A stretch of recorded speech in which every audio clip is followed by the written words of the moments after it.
meeting of the Personnel and Animal Welfare Committee, special meeting to order. And we have one item on the agenda, so if we could call item 1. For item 1, the Personnel Department has submitted a report relative to the Civilian Modified Flexible Benefits Program for year 2013, and also a related 4th and 5th year contract extension with Mercer HR Services to provide third-party administrative services for the benefits plan for from June 4th, 2012 through June 3rd, 2014. And before we start, Madam City Attorney, I think you have some other business first. Zena Portlock, Houston, City Attorney's Office. Could you state your name for the record? My name is David Luther, Assistant General Manager of the Personnel Department. Okay, for purposes of conflicts, I need to establish some basic facts. As I understand it, the Personnel Department is proposing a change in the Anthem plan, which if adopted, could result in some number of city employees choosing Kaiser instead of the new Anthem plan. Is that correct?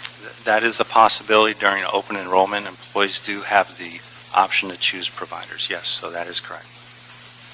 And I understand that historically there are very few employees each year who switch from the non-Kaiser option to Kaiser. Is that correct? That is correct. Traditionally, there's very little movement between the providers, and if there's a colloquial way to explain it, people that are Kaiser members like Kaiser and people that are Blue Cross members like Blue Cross.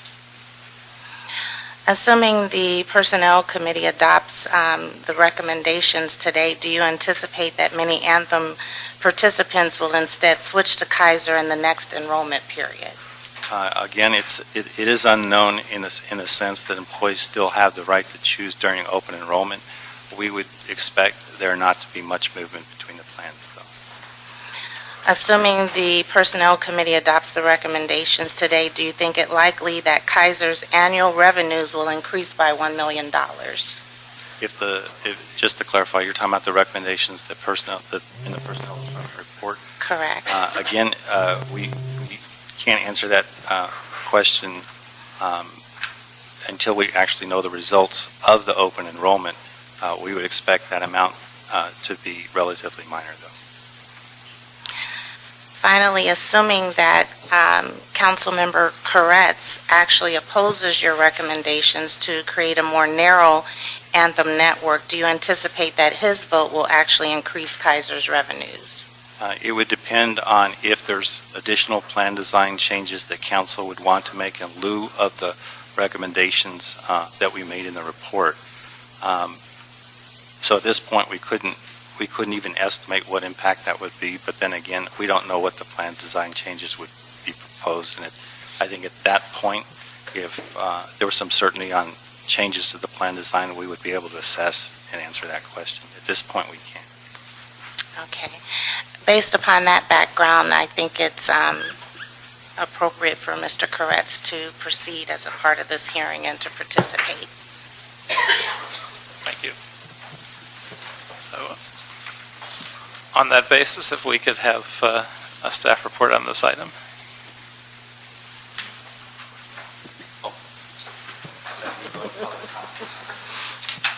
No, I'm going to ask for a staff report first, then we'll go to public comment, and then we'll discuss it.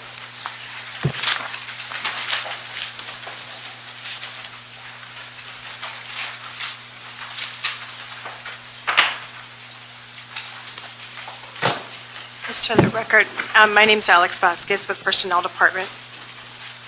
Again, David, for the record, David Luther from Personnel Department. Mr. Chair, the report before you contains recommendations to receive and file the status report on JLMBC recommendations for the plan year 2013 Flex Plan for civilian employees, which begins on January 1st of 2013. There's also a recommendation to approve the plan year 2013 Flex Plan and to approve to extend the contract of the benefits plan third-party administrator. For those of, for lack of a better word, for the people in the audience that aren't familiar with what the JLMBC actually is, the JLMBC is the Joint Labor Management. Sorry, with his mic on, because we're having a really hard time hearing him in the back, and this is really important to lot of people in this room, and we cannot hear. Yeah, try speaking close to the mic and let's see if there's a way that we can increase. I don't think we have a mic control. Do we have any control? Have to get closer. Okay. For those in the audience that are not familiar with what the JLMBC is, the JLMBC is the Joint Labor Management Benefits Committee. It was created in the 1989 through a special management labor MOU to review and recommend benefits changes and proposals. The JLMBC consists of 5 management members and 5 labor members. The 5 management members are the CAO, the GM of the Personnel Department, GM of Transportation, the GM of General Services, and the AGM of Cultural Affairs. The labor groups represented on the JLMBC are ASME, SEIU, EAA, LIUNA, and the Building Trades Council. The JLMBC recently conducted an RFP process to seek ways to reduce costs. It's important to understand the backdrop of what we were faced with. What we were faced with is a city projected deficit of over $200 million for FY 2013-14. Annual health plan increases that average nearly 10% a year. Projected $21 million deficit for plan year 2013 alone. And if no plan design changes were made at all, we just simply renewed the contracts, a $6 million shortfall in FY 2012-13 budgeted funds. We also had instructions from the mayor and the city council through the adoption of this year's budget to seek structural savings for plan year 2013. There's a limited number of ways to substantially reduce benefit costs. The primary ways are to reduce benefits, and I think there's consensus that's not the option that anybody wanted to go. And by reducing benefits, I mean basically eliminating the dental plan, for example. There's another ways to get employees to pay more of the premium costs, but that's not within the jurisdiction of the JLMBC. That's a meet and confer issue.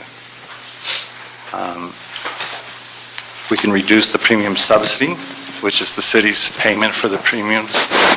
But again, this is not a meet and confer issue, and that rate is contained within the MOUs. So what we're basically given the option to do is change the plan design. The JLMBC did not start out with a plan to implement a narrow network. That was a very difficult choice. But in the end, it was the only solution that produced a significant amount of savings and impacted the fewest number of people. We considered other options that were available first, but these were not approved by the JLMBC. And for example, we did discuss raising co-pays and pharmacy co-pays, which is something that we basically did in plan year 2011 as a solution for that year. But that was not ultimately adopted by the JLMBC because it affected everybody in the plan. And it serves, higher co-pays can serve as a disincentive to actually use the plans, which is something we would try to avoid at all costs. There is a list of all the options the JLB considered in attachment B of the report. And at this point, I'll turn it over to Alex and ask her to actually go through the plan design changes that we're recommending. Good afternoon. Attachment A of your report actually has a summary list of the plan design changes that were adopted by the JLMBC. Basically, one of the items that the JLMBC did was approve a $5 million trust fund transfer. Sound guy?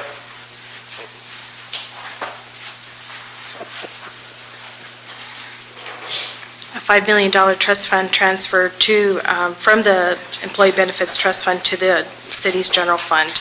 The JLMBC also opted to implement the narrow network on the Blue Cross PPO and HMO plan, which basically is a subset of medical providers from their current traditional full HMO and PPO network. Employees would continue to still have the same co-pays and deductibles in plan year 2013, and the savings for that particular plan design modification was approximately $7.6 million. The JLNBC, had a series of meetings, and during this process, asked staff and Mercer Consultants to negotiate a premium reduction with the selected provider. So we did that, and were able to achieve $800,000 in further reductions from the premiums from Kaiser and Blue Cross. So that was also one of the actions that was adopted by the JLNBC. And the JLNBC also looked at freezing the disability insurance cap. Basically, each year the cap would increase at the same amount of the COLAs, but they decided to go ahead and freeze the maximum benefit amount for plan year 2013 at $3,014 a month. And that provided $90,000 worth of savings for that action. And finally, the JLNBC also adopted in concept to conduct for the Personnel Department and with its third-party administrator to conduct a dependent audit, which basically means that all employees would have to submit verification that their dependents are eligible to be on the plan. This is one of the best practices that is recommended for benefit plans. From time to time, sometimes employees have dependents on their plan that are no longer eligible. For example, if an employee gets a divorce and they forget to remove their spouse from the plan. So although this is an additional cost, it is anticipated that we're going to recoup those costs by the savings generated by dropping dependents that are not really eligible to be on the plan. So in total, for all these actions, was going to generate approximately $13.74 million in savings.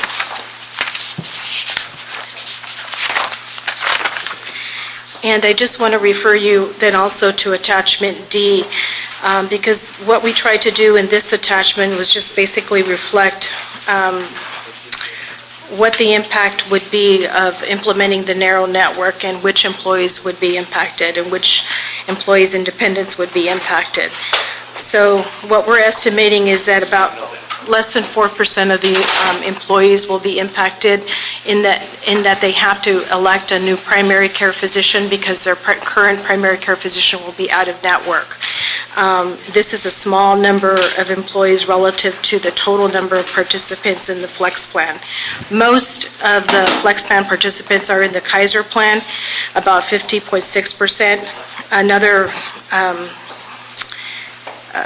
31% are in the HMO plan. Those employees will not be impacted in that they will not have to select another primary care physician, and 2,472 employees, or 9.8%, are in the PPO plan. And another small number, 5%, have elected cash in lieu. The bottom chart is the same pie chart, but this includes dependents. Are there any questions? I have a lot of questions, but I think maybe I'll start by having members of the public speak so we know what all the concerns are, and then we can move forward from there. So we'll start with, yes, 2 minutes each.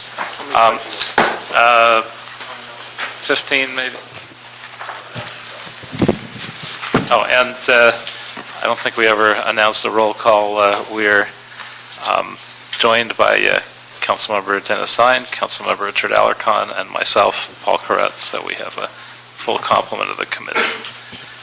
And we will start with Adrian Corusoni, to be followed by Laurel Leitner. And if you can do less than 2 minutes, we would always appreciate it, but you have up to 2 minutes. Thank you, council members. Adrian Corusoni. I'm with the City Attorney's Office. I've been a city attorney for almost 10 years, and I've been seeing my doctors for over 10 years. As a resident and an employee serving LA, I'm proud to say that one of the top research hospitals in the country is in my backyard, and that I get to go there. I just heard the presentation, and the number less than 4% kept coming up, and that sounds like a minimal impact, except to my family, this is a huge impact. Thanks to the relationships that I've been able to cultivate with my doctors at UCLA, I got through what ended up being a complicated birth of my son a couple of years ago. I chose to have him at a hospital that specializes in patient-led maternity care, and it's a hospital that's on the cutting edge of obstetric, pediatric, and neonatal services. And thanks to that decision, I have a healthy son who had no lasting effects from a complicated birth. I'm healthy, and I hope to expand my family, and essential to that decision and that conversation is my ability to rely on the relationship I've cultivated with my doctors. I've been given no choices here. I'm effectively being told that I have 1 month to make a decision that affects my family in the deepest and most meaningful way, and that is our health. There must be another option. Right now, I can choose between PPO and HMO. I'd be willing to take a third option that perhaps requires me to pay in more.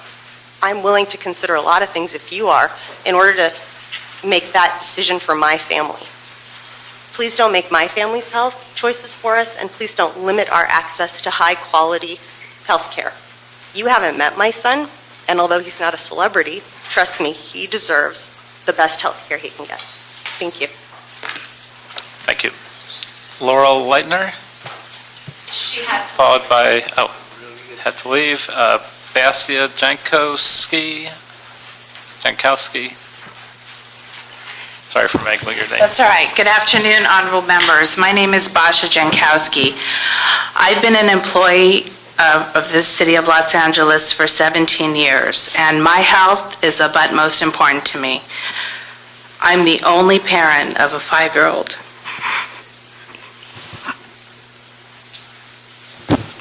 Sorry, I also had a difficult birth, and I was at Cedars, which I think is a quality hospital, but my doctor has known me for 17 years. I don't see how this choice takes away from the city, because I'll have to travel further and take more time out to go see any doctors for appointments and take my son out of school. I'll have to retake tests, which 15 years worth are stored at Cedars. That'll be an increased cost to the city one way or another in future years. I've heard the city council discussing the living wage ordinance. Sorry. And how important it is that the contractors who contract with the city offer quality health insurance to people, so I know this is what you care about. The city's had a lot of hardships the last 3 years. Is this really the kind of savings you want to extract from your employees? Our health management decisions and our peace of mind? Or is it just that a minority of city employees don't count? Thank you. Thank you. Douglas Sternick, followed by Sue Franz. Hi, I'm Doug Sternick. I'm the Vice President of Managed Care at Cedars-Sinai Health System. Our organization is obviously one that's tremendously impacted by this, and we've had the privilege of caring for thousands of city employees and their families for many, many years. In general, we believe that narrow networks represent a real false economy for the city. There are reasons why academic medical centers are more expensive, and it's necessary to understand why they are more expensive and what values they bring beyond what would be a part of a benefit program that would be offered to your employees. Our organization, we're lucky in Los Angeles to have several high-quality enterprises, including our colleagues at UCLA. And academic medical centers are by design more expensive because they provide complex and more costly care to the patients of the communities in which to see. Things like advanced heart disease treatments, cancer, rare types of cancers, surgical treatment, brain disorders, advanced neonatal intensive care units, comprehensive multi-organ transplant programs, just to name a few. In addition, the City of Los Angeles can rest assured that we, as one of the largest enterprises here, is looking out for our patients 24 hours a day, 7 days a week, including one of 4 Level 1 trauma centers in Los Angeles County, and the only trauma center that is not operated by the government. The cost to maintain these programs are significant. The trauma center, as an example, requires a neurosurgeon and a trauma team 24 hours a day.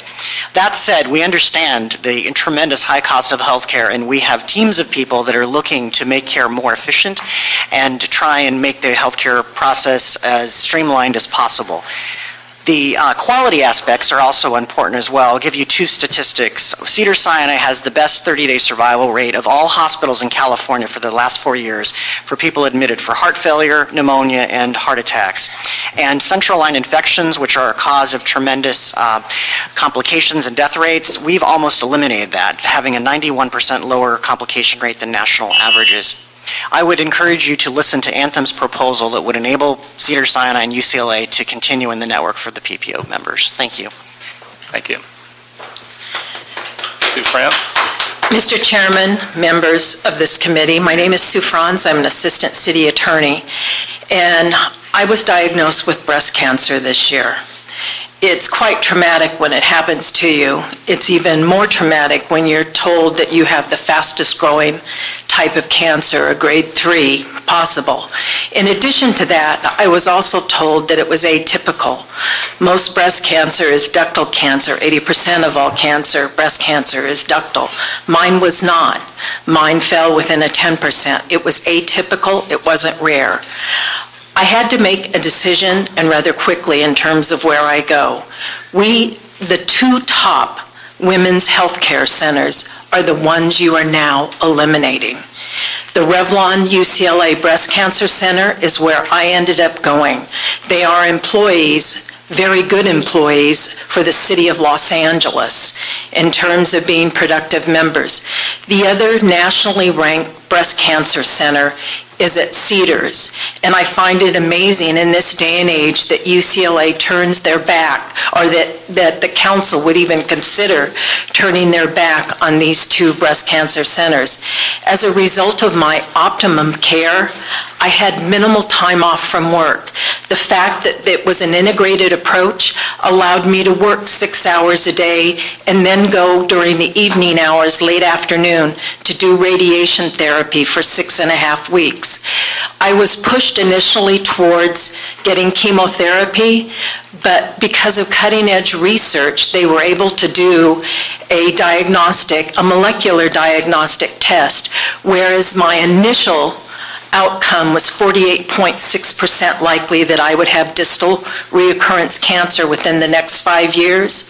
The molecular test showed me that I was only 8% likelihood to get cancer in my lifetime, and as a result of UCLA, it was a cost savings that I did not have to go to take chemotherapy, but instead could go directly. And therefore, there has to be a way that we can come to some agreement that we don't cut out women's ability to choose between the 2 most renowned breast cancer centers in the world and deny us that treatment. Thank you.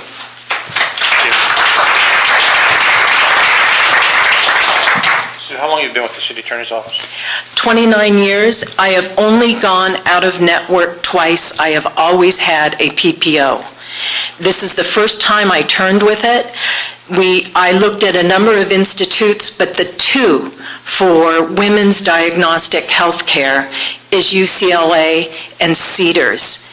And I was very fortunate. I turned to UCLA Revlon Breast Cancer Center for my treatment. Thank you.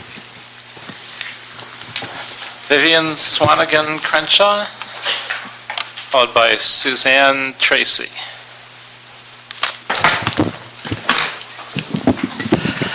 First of all, in 2010, UCLA saved my son's life.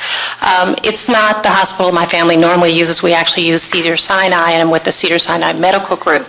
But when my son developed a medical condition while he's away at college, my husband had to go to North Dakota and bring him back. And with some quick research, we found that UCLA was uniquely equipped to assist him, and he was hospitalized there for several weeks. Without this treatment, my son would never have been able to live a normal life. And taking away those two hospitals doesn't just affect the people who live on the west side. It affects everyone in the city family who may find themselves in a situation where UCLA or Cedars-Sinai has the state-of-the-art equipment or cutting-edge doctors that can help save the lives of our employees and their families. And without this care, my son's life and mine would be tragic. Second, this change doesn't just eliminate the two major hospitals that are mentioned. It essentially eliminates all HMOs on the west side. And the only remaining HMO on the west side will be a healthcare partner office, which has facilities near Olympic and La Brea and uses a downtown hospital that I personally would never go to unless I was unconscious. That single HMO in Olympic has about 5 doctors in that office. One of them's uncertified. The others have been trained in foreign countries. For me, Cedars-Sinai Hospital is about 6 to 10 minutes from my home, and the downtown office would be 20 to 30 minutes if there's no traffic, and there's always traffic. In my case, I would have to select a Torrance HMO, which means more time away from work to get to appointments and treatment. And as an attorney with the city, I'm only paid 69.5 hours per pay period. But most of the time, the work cannot be done in that time frame. And I and many other attorneys in my office donate our time to the city to get the work done. I don't receive overtime. I don't receive time off for the hours worked between 69.5 hours and 80 hours per pay period. It's a pure gift to the city. But as a dedicated 25-year employee of the city, I felt it right to give of my time, and because we're all a city family and the work needs to be done. But for the city Let's get a wrap up. the city to throw those people on the west side under the bus, it does not seem appropriate. It seems reprehensible. And as part of the Labor Relations Division, the Workplace Violence Unit, I'm dedicated to the safety of our employees and our elected officials, and that includes medical. Thank you. Suzanne Tracy, followed by Stephen Hong and Elise Rudin. Good afternoon. My name is Suzanne Tracy. I'm with the City Attorney's Office at the airport. I have the PPO, and the reason that I have a PPO is because I lost my father to cancer, my first husband to cancer, an aunt to cancer, an uncle to cancer, and because I have so much experience in that area, I've helped numerous family friends through these issues. The notion that we would take UCLA's Comprehensive Cancer Center off the table for the city employees is just astounding to me. It's ranked by U.S. News and World Report as the number 9 cancer center in the country. It has an integrated approach to cancer therapies for people. They take the most innovative clinical approaches that are available, and it's just heartbreaking to me that people who are on the HMO won't even be given access to this, and that the people on the PPO, I heard one gentleman say, oh, well, you're on the PPO, you can afford whatever you need to pay. That's not true. If you were going to take and put all those people out, all the PPO out of network, and require those people to pay 30% of the entirety of the bill, if you're talking about a cancer diagnosis and treatment, you are talking about potentially bankrupting families. But beyond that, we have an institution of which to be proud, and the fact that the city of Los Angeles would turn its back on the UCLA Cancer Center for its employees, just it doesn't make sense. So I would hope that you would find a way, and in fact I have to say I didn't even know that this was happening until I got an email last night, and I came here today to speak to this. There has to be another way to do this. There has to be a way to allow people to access that care. That's all I have to say. Please. Thank you. Stephen Hong? Good afternoon. I've been with the City Attorney's Office now about 7 years. I've been a proud resident of the City of Los Angeles for a lot longer than that. I can share my stories about my wife and me developing relationship with our Cedars-Sinai doctors over the years, and they're going to be pretty much similar to what you've been hearing. But the one thing that I would ask you to consider in doing this is the importance of keeping city employees living in the city of Los Angeles at a time when it's getting harder and harder to really raise a family in the city proper. Getting rid of a medical provider like Cedars-Sinai would really make families like my own consider going somewhere else, living somewhere else other than the city. And I think it reflects well on the city when city employees are good neighbors and other city residents see city employees living actually in the city that they work for. I think that's something to encourage. So I hope that you guys think really hard about this before taking Cedars and UCLA out of the system. Thanks. Thank you. Elise Rudin, followed by Jennifer Abrams-Wexler. Good afternoon, council members. I'm with the Los Angeles City Attorney's Office. I've been a city employee going on 24 years next month.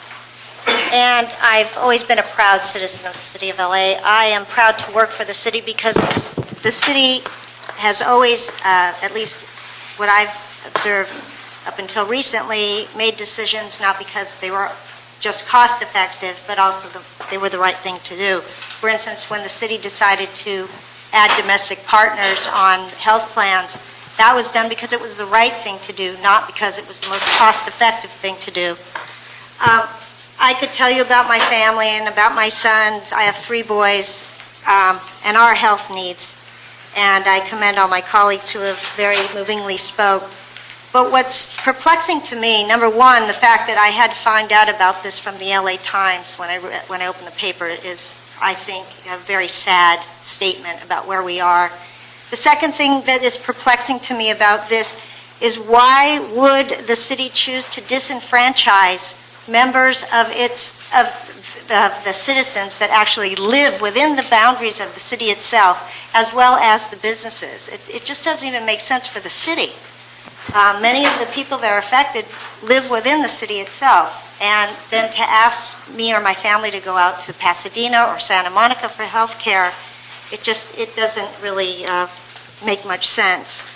I think it also sets a bad precedent, singling certain people out and saying you have to pay more, but the rest of us can enjoy the benefits without much cost.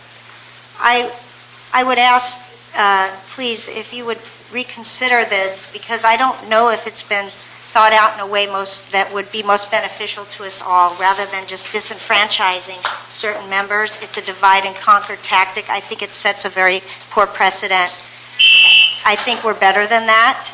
I think we can set a better example, and I thank you for listening. Thank you. Jennifer Wexler. Hello, council members. I was diagnosed 24 years ago with a very rare disease called reflex sympathetic dystrophy. I was diagnosed when I was living in New York. It took them a year to diagnose me, and I had a team of doctors.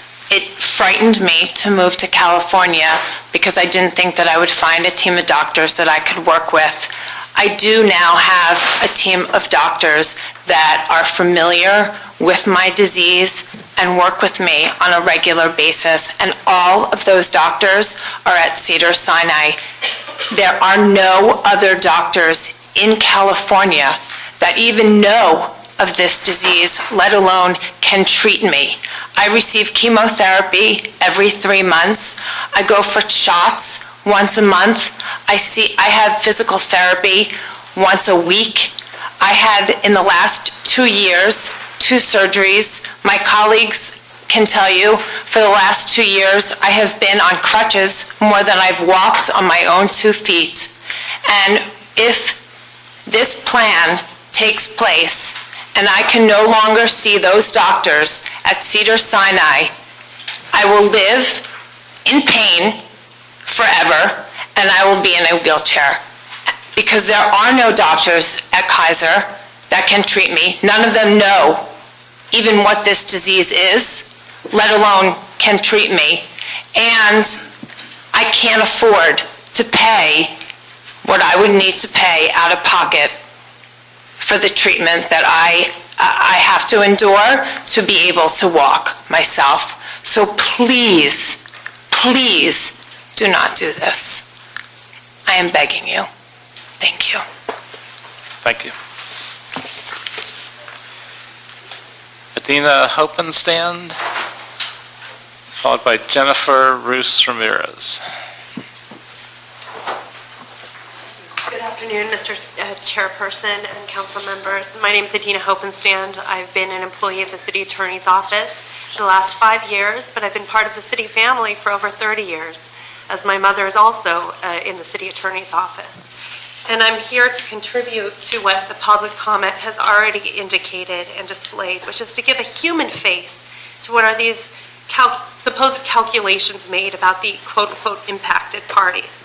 And I'm very impacted by this decision to change the PPO into a select or narrow network, as all of my doctors and all of my son's doctors would be out of network, again, rendering it nearly impossible to get the level of care that we need and he needs. He was diagnosed in utero with the condition through a Cedars-Sinai affiliated doctor, and he's required to have a specialist, which he does through Cedars-Sinai.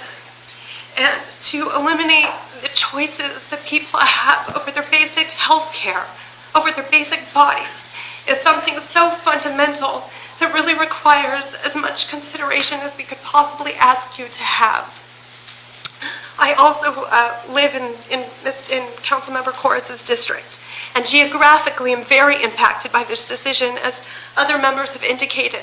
There is a dearth of hospitals and medical providers when you remove Cedars-Sinai and UCLA, those key providers in that area. I also am a furloughed employee, and you're essentially foisting upon all of the workforce who has endured and shared the pain with the city's economic plight in these last several years to force themselves to consider either out-of-network providers or other avenues. And lastly, I'm also concerned by what it seems to be inadequate notice to employees, affected employees, of this key decision, in that I also learned of this consideration by the LA Times article rather than by any internal communications. Thank you. Thank you. Jennifer Ramirez. Hi, good afternoon. Many of my concerns have already been spoken about, so I'll just mention a couple I had on my own. I've been with the city since 1999. I've been with my doctors since 1996 through a former employer, and I was able to keep those same doctors through this. I now have a child. My husband also works for the city. We both go to Cedars doctors. My daughter was born at Cedars. I have been fortunate not to have had a traumatic condition, to not have been diagnosed with a serious disease, but I believe that the preventative care that I get from my doctors who know me, who know my history, who are available to me 24 hours a day by email, by text, that keeps me healthy, that keeps me a productive employee, and that keeps me a good member of the city. I've been happy to pay into a PPO. I always have. I've done that to have that freedom. I would continue to make that choice. I would not choose Kaiser. I heard that as one of the parts of this proposal, that it will force members of the city to choose Kaiser rather than to choose Anthem. That would not be my choice. But it would have a significant impact on my family and our ability to do our work and to be productive. I also am disappointed with how we learned about this, as many learned about it in an LA Times article. We want to be productive employees, we want to be healthy and good, and if you take away these providers, you're taking away some of the best care available to us. So I thank you to reconsider. Thank you. Thank you. Hugo Rossiter, be followed by Gabrielle Taylor and Tammy Tucker.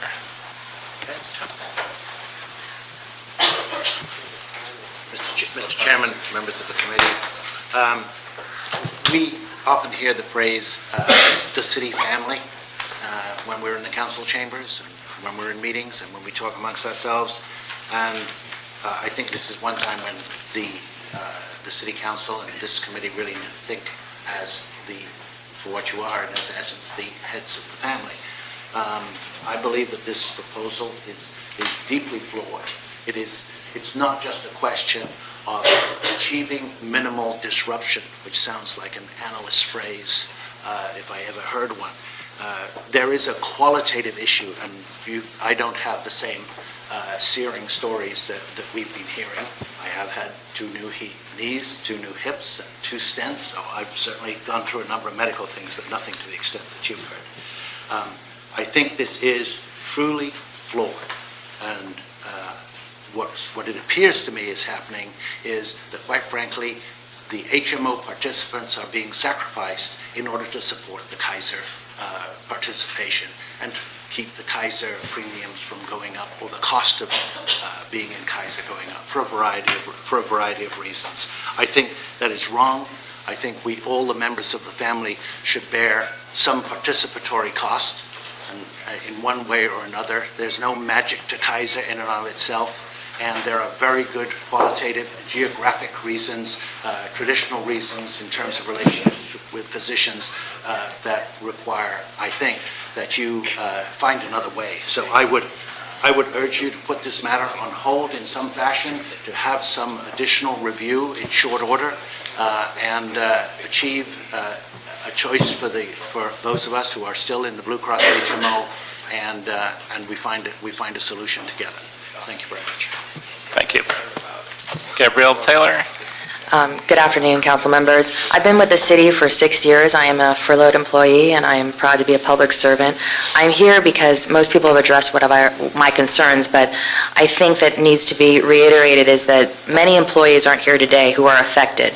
I even heard the young woman sitting here saying that the HMO was not affected.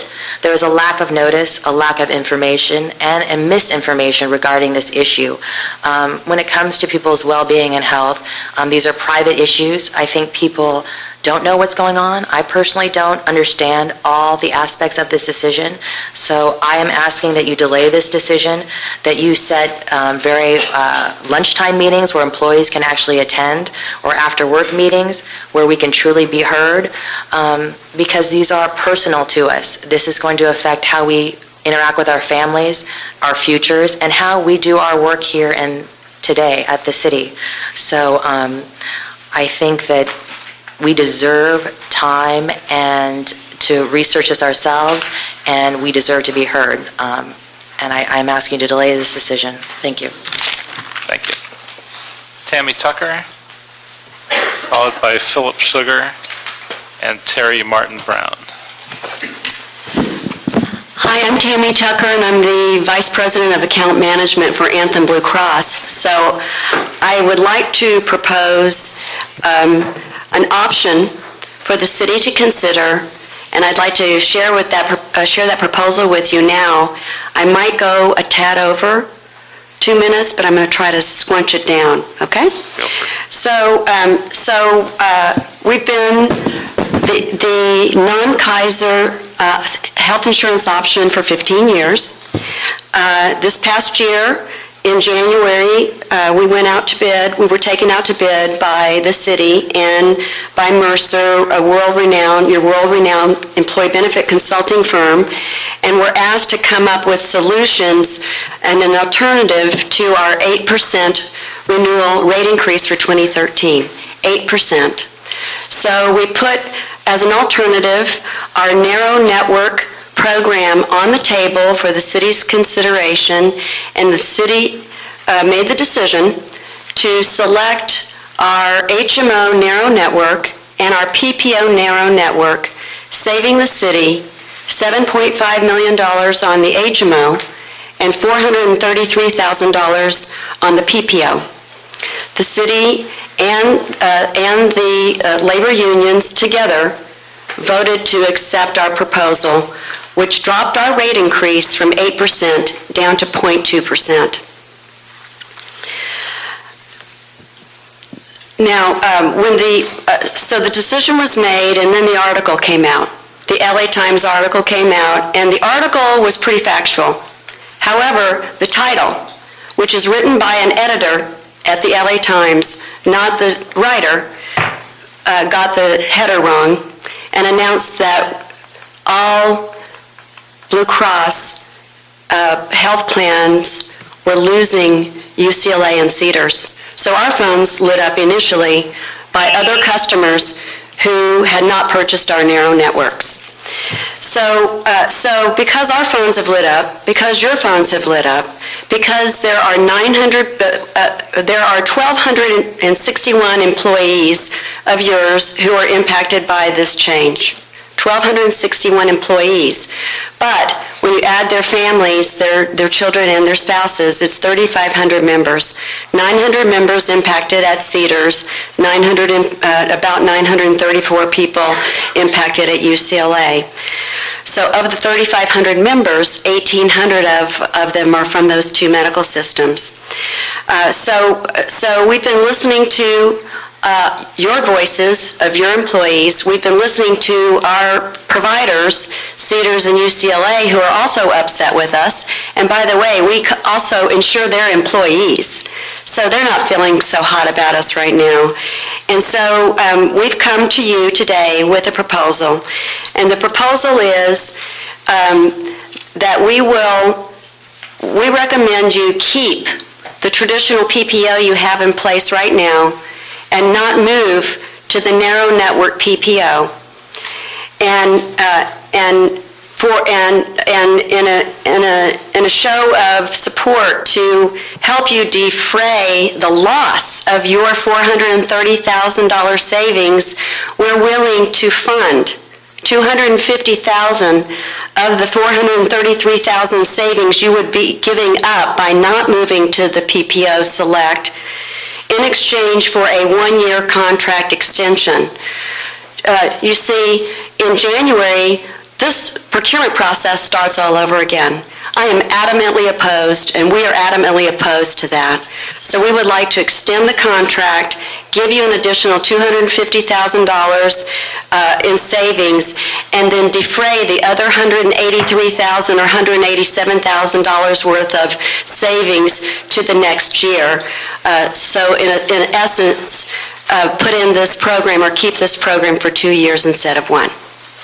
And I tried to keep it as simple and brief as I could. Do you have any questions for me? Not at this time, since we're still in public comment, but we may, so stick around. All right. I've been here since 12, so I don't mind sticking around any longer. Okay. We've been here since 10. Oh, I feel sorry for you. I do too. Philip Sugar. Good afternoon, gentlemen. I'm Philip Sugar. I don't know if any of you have had the pleasure or displeasure of having kidney stones in your life, but there's nothing much more excruciating, at least I hear that from my male friends. Now, where can one go for this kind of excruciating pain at 3 o'clock in the morning? Well, I can tell you, there's no place. I was taken to Cedars-Sinai. I was seen immediately. They started doing tests immediately. They started diagnosing it and treating me like a real mensch in that place. I was taken care of, solidified. Without Cedars, I don't know what I would have done. And so when people ask me, why have you, Phil, worked for the city for almost 39 years, January 4th, 39 years, and I tell them not only do I find the job professionally rewarding, it's the health benefits. And you compare the health benefits that the city employees have with what is available out there. We are a very fortunate group of employees. I don't usually like using the word family. It just sounds a little bit hokey to me, but we are all within one umbrella. We all have the same employer.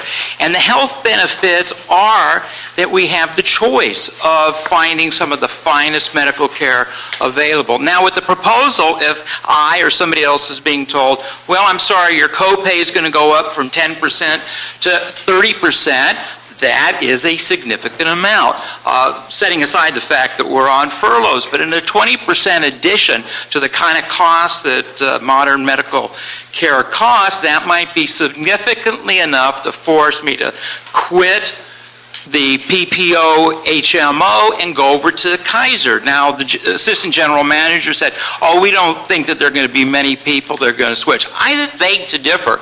I think if you put in this proposal, you're going to see a huge number of people. If 100% left, you'd be looking at a $3 million additional cost. Cut that in half, $1.5 million. Say it's only 25%. You're still looking at close to $1 million increased cost to the city by doing something that none of the employees are in favor of. So thank you for your consideration. Thank you. Terry Martin Brown, and that's our last speaker. I'm a little hot. Good afternoon. I've been an assistant city attorney, well, actually, I started as a deputy city attorney, and I'm now an assistant city attorney, but I've been with the city for a little over 31 years. These are tough times. I appreciate the fact that you have a very tough decision before you, and I'd just like to offer a little bit of my personal story for your consideration. My youngest son,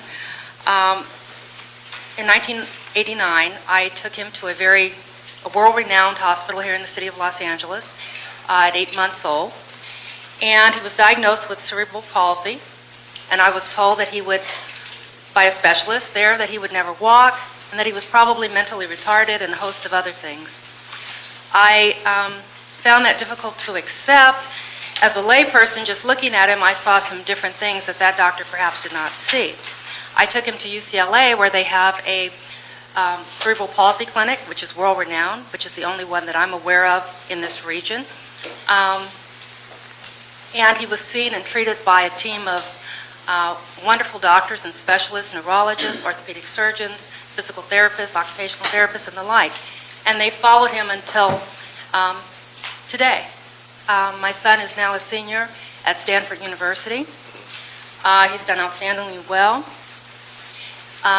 Had it not been for that team of doctors at UCLA who educated my husband and I and our family about early intervention programs, physical therapy, occupational therapy, speech therapy, and a host of other medical interventions and treatments that enabled us to allow him to reach his maximum potential, I don't know if it would have happened. Well, my son is a young adult now, and so the CP clinic at UCLA treats not only children but also adults. And there are children being born to city employees every day. And I would hope that none of them would have to utilize that facility, but if they do, it would be nice to know that it would be available to them. Also, there have been times in the past when the PPO provided by the city has not covered UCLA. I have paid those out-of-network costs. They are astronomical. I've paid in the tens of thousands of dollars for that very son I was talking about to have a surgery at UCLA, and to be followed in the year after at their pain management clinic, their pediatric pain management clinic, and to see a number of specialists there. As soon as we got halfway through paying those bills off, the following year the city negotiated a contract. The PPO provider for the city negotiated, I think it was either Blue Cross or Cigna at the time, negotiated a contract with UCLA so that those costs would be covered. I'll have to ask you to wrap up. Yes, You're way over time. that was ironic, and I'd like to simply say in closing that I would urge you to continue negotiations, if at all possible, to perhaps come up with a solution that would allow the city to control their costs, but to cover this care for city employees. Thank you very much for your consideration. Thank you. I have a lot of questions and comments for staff, so if we could have the appropriate staff come back up here.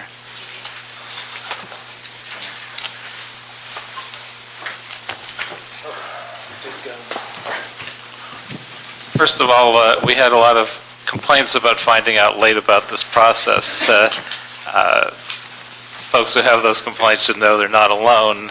I only found out about this process a few days ago, too. Why did this come to council so late? Why wasn't it flagged for us previously? Yeah, I can answer that question. First, to respond to the comments about the LA Times article. That specific LA Times reporter had been attending the JLMBC meetings for several months. We knew that there was an article coming, but we were not, of course, aware when it was going to be released. Unfortunately, it was released the day after we submitted our report to council. So it's unfortunate that occurred. Had the article come out literally a few days later, the council would have been notified, and we had already set our briefings with council members shortly after the release of our report, so that was unfortunate. There's frankly nothing we could do about the timing of the LA Times article. As far as the delay in getting the council with the report, I think you've... Or even flagging for us that this was going on as a complete surprise to me. The decisions at the JLMBC over the plan design took 2 months. which were 1 month longer than we had in our schedule. The decision to actually recommend the narrow network occurred the last meeting of that cycle, so it came very late. Our staff were, frankly, we cannot absorb, with the staffing levels that we have, we cannot absorb a delay like that. We immediately went into open enrollment mode, which basically takes about 2 months to prepare. We were relatively assured at that point, incorrectly, that if the JLMBC had reached a decision by consensus, which consists of all those various management members and union leaders that I mentioned,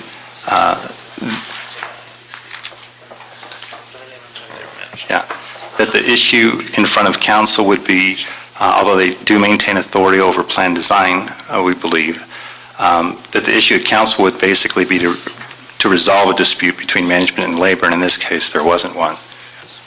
And if I could add, the direction that management took in the JLMBC committee was consistent with the direction we received at ERC. So this was presented at ERC, and in addition to that, all of the meetings of the JLMBC are public meetings. They are noticed. The agenda are presented. Each labor representative is responsible for ensuring that their membership is aware of the discussions that take place at those meetings, at those public meetings, and they are attended at times by certain members and sometimes not. So this process did go through the normal channel, which is, it started at the ERC committee level and then was discussed in public meetings through the Joint Labor Management Committee. Did the ERC ever discuss narrow network? Yes. What was the discussion? I can't really discuss what takes place at ERC, but this matter was presented at ERC. Now, why wasn't there more negotiation to keep these providers, but to negotiate a lower fee for services? Honestly, that question has to be answered by Blue Cross. Yeah, I can answer that. So what? So the question is, why wouldn't you just negotiate a better deal with Blue Cross? Our retention, our sales, general, and administrative expenses, and profit, all wrapped together is 5.9%. Our profit is 0.58%, less than 1%. In negotiating with these providers, with Cedars and with UCLA, the Department of Managed Healthcare, the state of California, regulates our narrow network. And so to participate in this lower cost narrow network, these providers have to drop their rates to the amount that the other providers have accepted for those same services. Cedars and UCLA have been unwilling at this point to drop their rates precipitously over 50% to get into the narrow network, which is why we're kind of in the dilemma that we're in. So in terms of good faith on Cedars' part and a good faith on UCLA's part,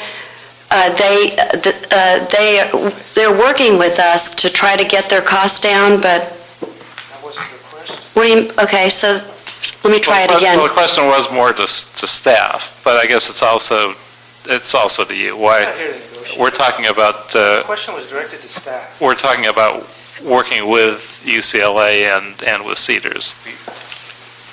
Just in the makeup and the administration plans, we do not enter negotiations with providers at that level. We enter negotiations with Blue Cross and Kaiser, but we have no contact with Cedars or UCLA or any of the groups in the network. And presumably, as was said, those two providers weren't able to do it, although they generally provide higher cost services, so that's somewhat understandable too. The driving issue... Can I ask a related question? Oh, sure. We had a contract with Blue Cross. Yes. We can't just renegotiate a contract without entering into an RFP process. Yes. So it's not normal for us to negotiate in the middle of a contract without considering an RFP process. Sir, we did. We released an RFP. No, I understand there was an RFP released, but the question was, why didn't you negotiate And the answer is because you defer to an RFP process. If there's going to be substantive changes to the contract, that is, that's related to my question, but I think the answer is you just can't start a negotiation without considering all the other participants. The RFP is the guiding document. It asked proposers to submit a plan for an alternative network. So each provider has, within their own company rules or processes, devises a network that they propose that achieves savings by excluding some of the highest cost providers. There were multiple. So again, so to renegotiate with an existing contract provider, and you'd be ignoring the RFP process. And, my questions are really related to the substantive changes to the contract, and are they consistent with the RFP process? It would be a new contract, sir. So in this case, I don't know whether we're voting on an extension of a contract, a negotiated agreement, or an RFP process. The plan design changes are subject to council approval. The authority to award the contract is with the mayor's office. No, I understand that. That's not my question. My question is actually for the city attorney. I don't know what's before us. Are we approving an RFP process, a contract extension, or a renegotiated contract? Well, as I understand it, it's not the approval of an RFP process because that's already occurred in some phase. But what's before you and the way that the matter is agendized is an extension of the contract. But if it has substantive changes, how can it be an extension of the contract? It's not an extension. It's not an extension. Well, the way that the agenda item is worded. To clarify, the RFP process was concluded. The committee directed a specific set of criteria. The committee assigned the personnel department to make a recommendation. The committee interviewed Which committee? The JLMBC committee, the Joint Labor Management Committee. The committee had an opportunity to interview all of the Okay, but that's not my question. Excuse me. That's not my question. I can answer your question. That's not my question. I think Alex just clarified for me. On the report itself, there is a request for the council to approve an extension of the Mercer TPA contract, which is not the subject of the discussion of the plan design and the healthcare providers. That's our consultant, the plan consultant. Okay, but my question is very specific, and again, I direct it to the city attorney. If there is a substantive change to a contract, then it would seem to me that it would have to refer back to an RFP process. In this case, we are negotiating an extension of a contract. We're calling it an extension of a contract, but in fact, there have been substantive changes. And I don't believe we can do that. I understand what you're saying, and unfortunately, that would be an issue for our general counsel attorneys who give advice on the RFP process. But what I can tell you is that the way the agenda item is worded, that's what we should be. How is it worded? And it seems to be. You were going to say, yeah. The conversation seems to be broader than the way that the agenda item is worded. And so that's what I'm trying to get clarification There's no on. extension. I would like to hear the city attorney tell us what's on the agenda. Well, it says Personnel Department report relative to the Civilian Modified Flexible Benefits Program for Plan Year 2013 and related fourth and fifth year contract extensions with Mercer HR Services to provide third-party administrative services for the Flex Benefits Plan. So, we heard some conversation or public comment about Anthem Blue Cross proposals that are not before us. Well, exactly my point, but what is before us, or what is being proposed in the report, is different than the original contract. So how could it be an extension? It's not an extension. The extension is... But that's the matter that's before us. If not, we're in violation of the Brown Act. The extension is only for the Mercer contract. They're the consultants that we hired to give us advice on the process. The contract with Anthem is a separate thing that's not before you. What's before you is the plan design, the programmatic pieces of what's going to be before our employees. The specific contract with Anthem is not before you to decide on today. It's only on the programmatic piece. Okay, explain the programmatic piece. So the change is the narrow network. The narrow network is That changes the substance of the contract. well, because the contract's not before you. The contract, it's a Doesn't matter, it changes the substance of the but contract, Miguel. It's a one-year contract, and under the charter rules, the department has the authority to proceed with the one-year contract, which they have, which was authorized. Without an RFP process. It was as a result of an RFP process. So the But the other participants in the RFP process were not allowed to negotiate. well, nobody was allowed to negotiate. Exactly. What was submitted to the JLMBC were the specific proposals that were submitted in the RFP.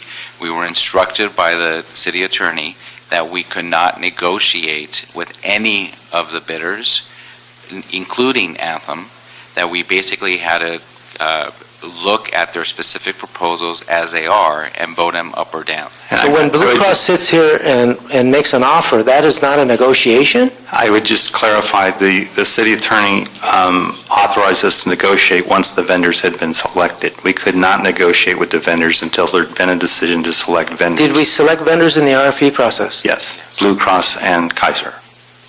At that point, once the decision had been made by the JLBC to select those two vendors, we could negotiate with those vendors. So this is a one-year contract? That's correct. It is not an extension? That it's a new contract. And the department, using Mercer, will begin the process of issuing another RFP for next year and the subsequent years. And that was part of the directive that the JLMBC gave. Let me get back to a couple other questions. And what I don't understand is why we weren't able to create a new plan that charged a greater premium but allowed people to keep their doctors and to keep their plan. The JLMBC committee, if you go to attachment B in your documentation, it shows you what options the JLMBC could have considered instead of what's before you today. So it looks like this.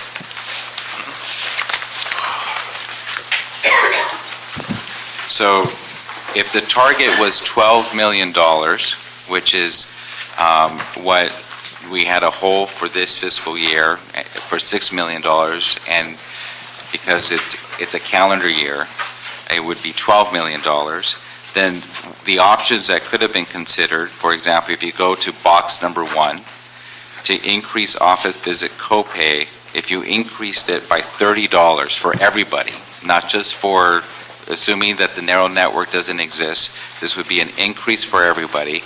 It would provide the city a savings of $4.6 million if you go to for a calendar year. Do you see where that is? So that's still not enough to hit the $12 million target.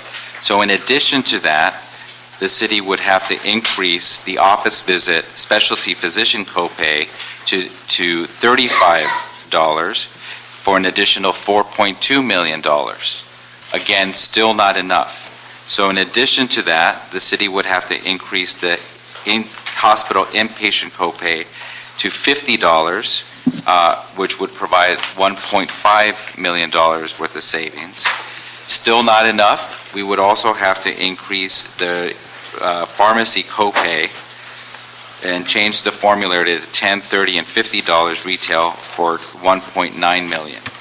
All of that would barely cover the amount of the narrow network. So the decision point for the committee was to increase copays across the board for everybody, which would impact every city employee, or adopt a narrow network to impact a smaller percentage. Now, I'm personally a member of this committee, and I'm personally being impacted by this decision.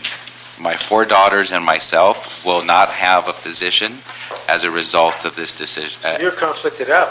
Well, I'm not conflicted out. I was voting. I think you are. Well, every member of the committee receives a benefit. You just So said then you're conflicted. every member of the management committee has a vote, and we all use health care. So then no one would be representing management under that scenario.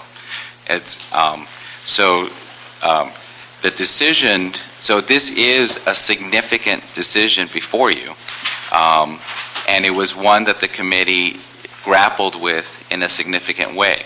Now, my understanding, by the way, is that the committee's justification was that high co-pays discourage employees from utilizing it, so they didn't want the high co-pays for people that are using Cedars and UCLA in the network. They would rather not give people the option, which I don't think many of the people in that situation would have that same view. And that was part of the discussion. Now, if you go to the bottom on box number 6, the fact of the matter is that if everybody paid, every single civilian employee paid 10% of premium, the savings to the city would be $23.7 million, not only covering the cost of the network, but covering almost twice as much of that. But of course, that is not within the jurisdiction of the JLMBC committee. That would have to be, each labor contract would have to be reopened, and that would be negotiated separately. Non-reps on January 1st will start paying towards premium, 5% towards premium, and there are a handful of other civilian employees, bargaining groups who have agreed to do the same. But you could see that what the benefit would be if everyone were to pay 10%, frankly, we wouldn't be in the situation that we're facing now. And so that's ultimately where the city needs to go. Otherwise, we're going to basically nickel and dime our own employees, eliminate more and more options for them until we are able to manage these healthcare costs. Miguel, could you respond to the what I consider to be a significant offer from Blue Cross? What does that do to this? The $250,000 plus the continuing with Cedars and UCLA.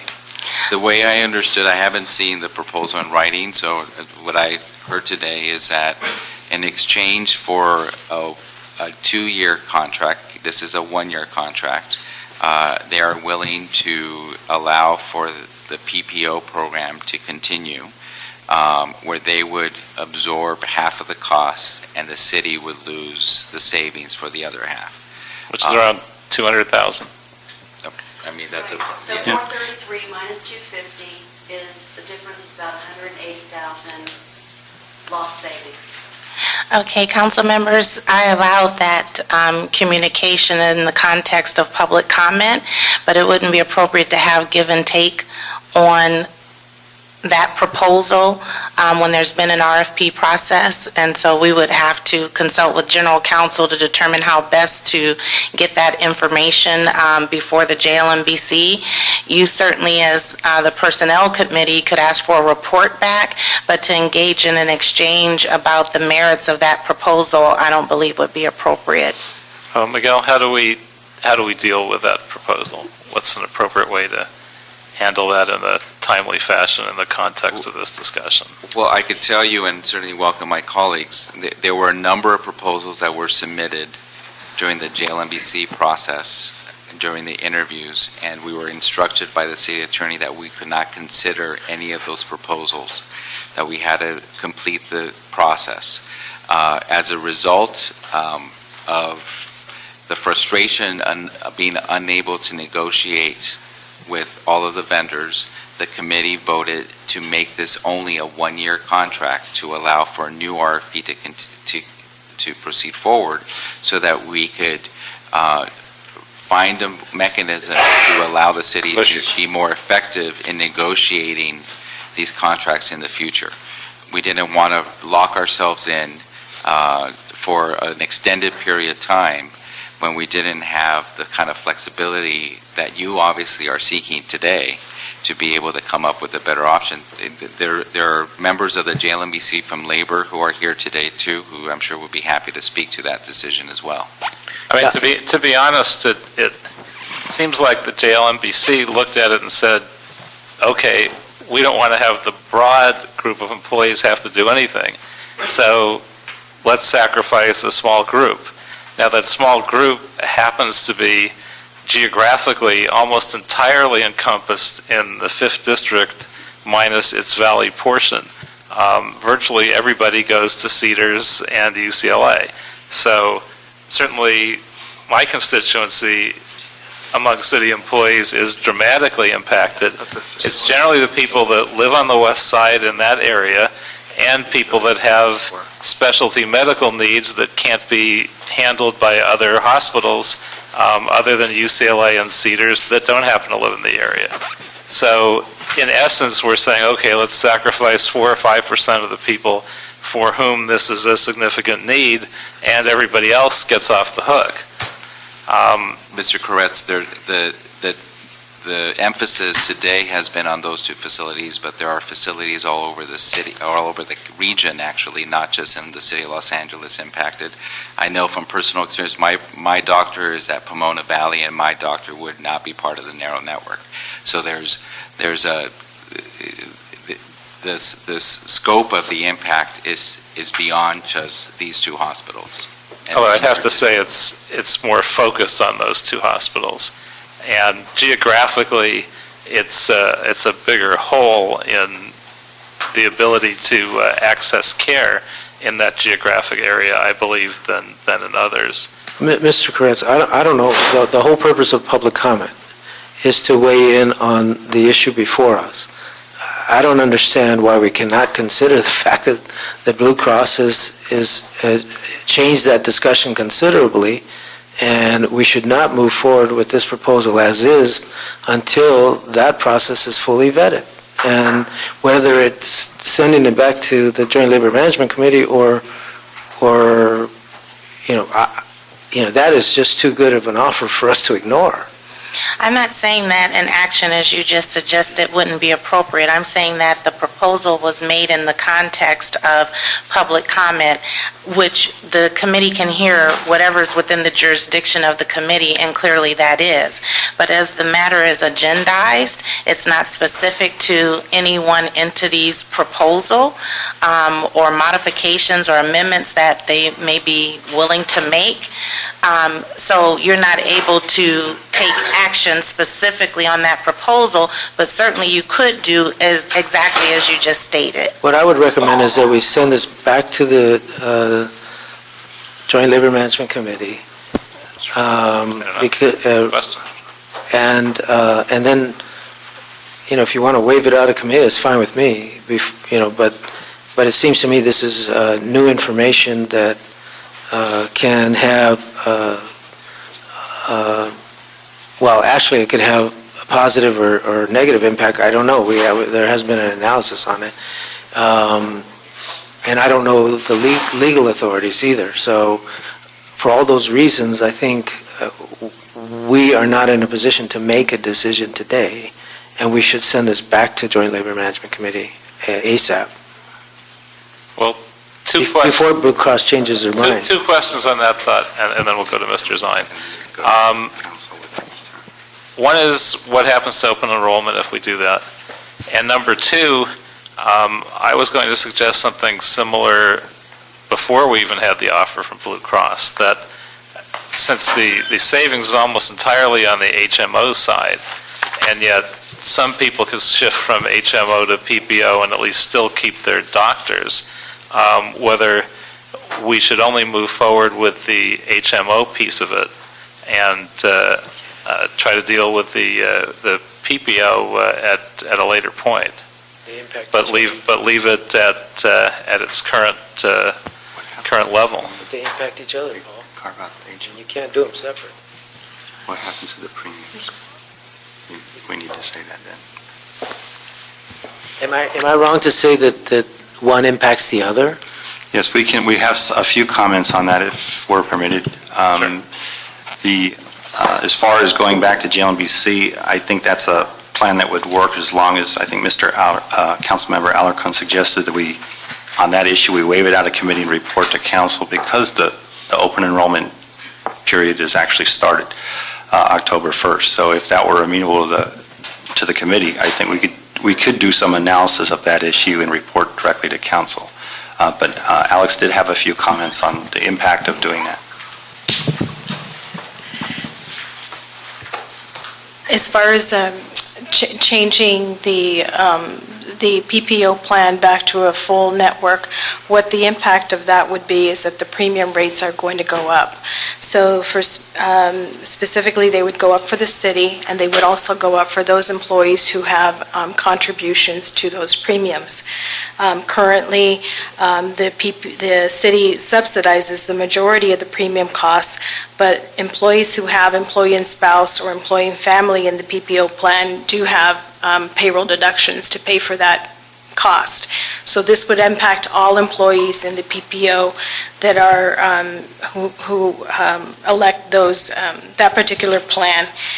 This would also impact, as Mr. Santana indicated, that some employees are going to be now paying 5% of the premium costs. So this would impact those employees as well because their premiums would go up. So, well, I'll let Mr. Zine and Mr. Alarcon ask any other questions. I have some. The RFP process, you say there was one, and that's been resolved. To the public speakers, your comments were very impactful. The ladies that have gone through the medical situations, those were very, very impactful. I want to comment on that. The open enrollment, today is the 25th. Open enrollment starts October 1st. This plan, or any plan, kicks in January 1st. So there's not a whole lot of time. And what troubles me is that we get these at the last minute, for whatever reason, how the members of the city family were notified through a newspaper article is not the way we like to do business. So however, that has to be improved, that has to be handled. The $7 million savings, the Kaiser plan enrollee, 8876, which is higher than the Anthem Blue Cross. How do we do that where the Kaiser plan is, average cost Kaiser plan enrollee is 8876, the Anthem Blue Cross is 1,000. Kaiser employee plan 88, higher than the Anthem Blue Cross. When we talk about the rates, it's always based on Kaiser, correct? Yet Kaiser enrollees are they paying any of the 12.2% premium increase? For the Kaiser participants, the city subsidizes the majority of the premium costs.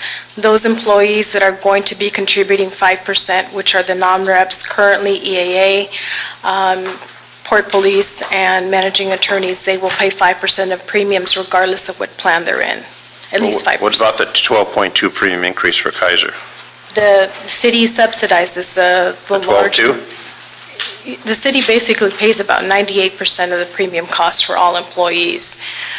Okay, so if all Kaiser employees move to the lower price plan, then we're going to save $10 million. In the report, what we were illustrating is if they move to the Anthem narrow network plan, yes, we would save $10 million. Yes. Okay.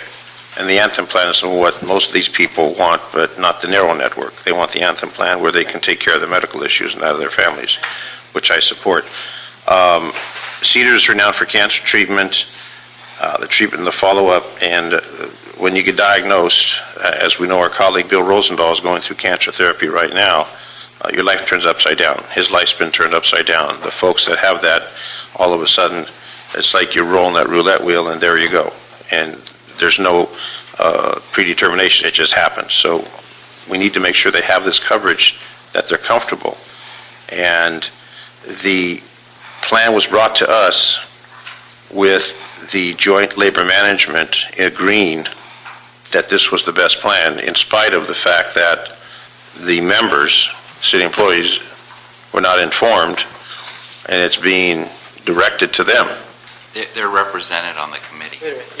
But somehow their voices, okay, wait. Somehow, while they're represented by however the folks are appointed or elected or selected, it didn't seem that the individuals that are part of the city family were informed that this was taking place. They found out about it in the newspaper.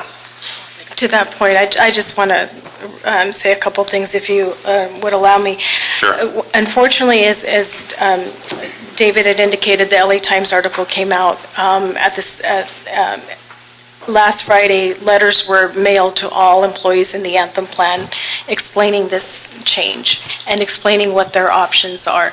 It's unfortunate that the Times article came out before those letters were out. But why we wait until the last minute? Why are we waiting?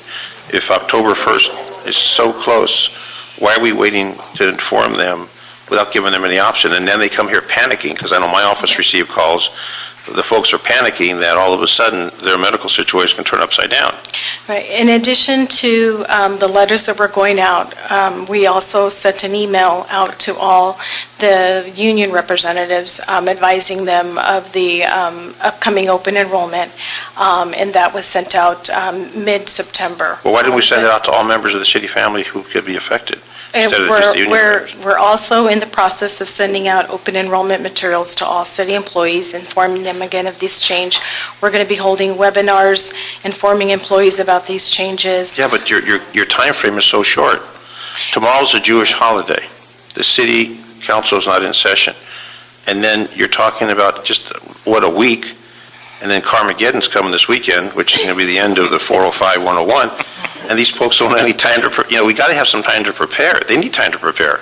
With the furloughs that the city attorney's office is having, the cut and pay because of furloughs, we need to be a little more sensitive to the employees that are a lot of dedicated employees here. Especially, I was very impressed with the number of city attorney employees that have really taken a hit from the furloughs, et cetera, and to come here and say, don't panic us like this. We need to be a little more sensitive to notify them to prepare. And if the union folks aren't telling them, we have a responsibility through the network. Everybody's got an email. Every single city employee has a city. There's no problem with what's sent out through the city attorney, to the city email system. Every city employee has that. To give them that heads up so they won't panic, because as you can see today, these folks are panicking. We don't want them to panic. I cannot support what's being proposed, and I appreciate the fact that something's being presented to lower the cost, but what we need to do, and there's one notice here that Anthem PPO could maintain their primary care physician would have to pay 3 times the out-of-pocket expense they currently pay, which is absurd. And we looked at the number of dollars that are going into this. Kaiser had the largest increase in the past 3 years, 23.3%. Blue Cross HMO 12.8%, and Blue Cross PPO 8.8%. So Kaiser's going up like a rocket ship, 23.3% in the last 3 years. And we always use that as the benchmark. I think we need to be more sensitive. I don't support it, and I think my colleagues here are on the same page, or I'm on the same page with them, to say you need to do something and put the brakes on so these folks won't end up getting something that is going to cause them more anguish, especially people that have medical situations. And to target the women that go to Cedars-Sinai and UCLA is not fair. So that's my statement. Well,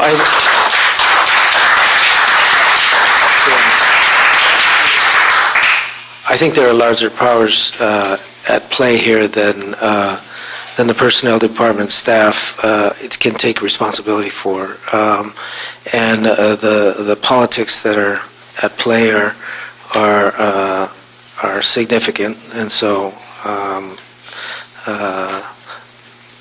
I do not want to criticize my former colleagues in the personnel department, because I actually came up with these folks. They were my colleagues, they were my coworkers, and I know, and I know how dedicated they are.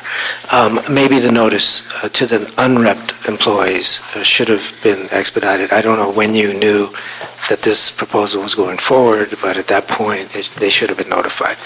But other than that, we have an opportunity to reconsider, upgrade the proposal, or maybe not. But in any case, we cannot ignore the offer to continue service at Cedar and UCLA. That's a substantive change to all our considerations, and we ought to give.